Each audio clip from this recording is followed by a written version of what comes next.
Black neighborhoods in the 1960s had something powerful that kept families safe. It was not badges or patrol cars. It was something deeper, rooted in community, connection, and collective responsibility. But what exactly made these streets so secure? Here are 25 reasons why black neighborhoods were safe in the 1960s. Porch-sitting neighbors who watched everything on the block were the first line of defense in black neighborhoods during the 1960s. They were not nosy busybodies, but dedicated community guardians who took their positions seriously. From early morning until after dark, someone was always on their porch, keeping eyes on the street. They knew which cars belonged there and which did not. They recognized every child, every mailman, every delivery truck that rolled through. If a stranger walked down the block looking suspicious, word spread from porch to porch before that person reached the corner. Kids knew they could not misbehave because Miss Johnson, 3 doors down, would see everything and report back before they got home. These porch sitters created an invisible web of protection that no police patrol could match. For black families in the 1960s, safety did not come from sirens and badges. It came from the woman on the porch who never missed a thing. The threat of calling your mama was enough to stop any child dead in their tracks during the 1960s. It was not an empty warning, but a genuine promise that carried weight throughout the neighborhood. Every adult had permission to correct any child, and the ultimate consequence was having your behavior reported directly to your mother. Kids understood that their actions reflected on their entire family, and bringing shame home meant facing consequences they did not want to imagine. Mothers had networks that worked faster than any telephone tree, and news of misbehavior traveled at lightning speed. A child acting up at the corner store would find their mama waiting at the front door before they made it home. This system of accountability kept young people in line without needing outside intervention. For black kids in the 1960s, knowing every adult could and would call your mama was the most effective deterrent against trouble anyone could imagine.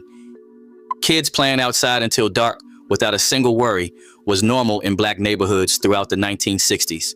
Children would leave the house after breakfast and not return until the streetlights came on, and parents did not spend those hours terrified.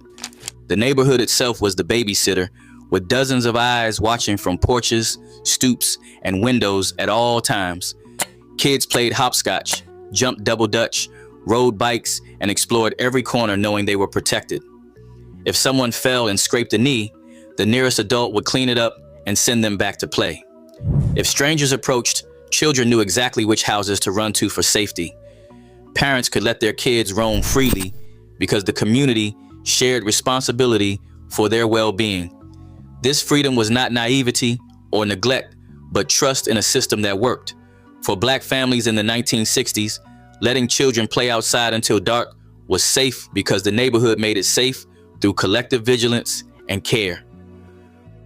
Corner store owners who knew every family by name were essential pillars of safety in black neighborhoods during the 1960s. These small shops were more than places to buy bread and milk. They were observation posts where owners tracked the pulse of the community daily. The man behind the counter knew whose child belonged to whom, which teenagers were trustworthy, and which strangers did not belong. If a kid came in looking scared or upset, the owner would investigate and contact the right people immediately. These stores extended credit to families during hard times, creating bonds of loyalty and mutual protection. Shop owners often let children use their phones to call home or wait inside until a parent arrived. They noticed when regular customers stopped coming around, and they checked on families who might be struggling.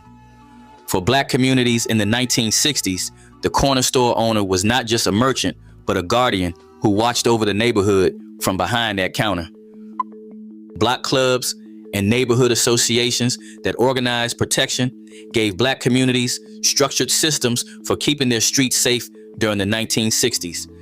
These were not casual social groups, but serious organizations that held regular meetings, collected dues, and coordinated community defense. Members took turns patrolling streets at night, walking designated routes and reporting anything suspicious to each other. They organized cleanup days that kept blocks well cared for, sending signals to outsiders that the neighborhood paid attention. Block clubs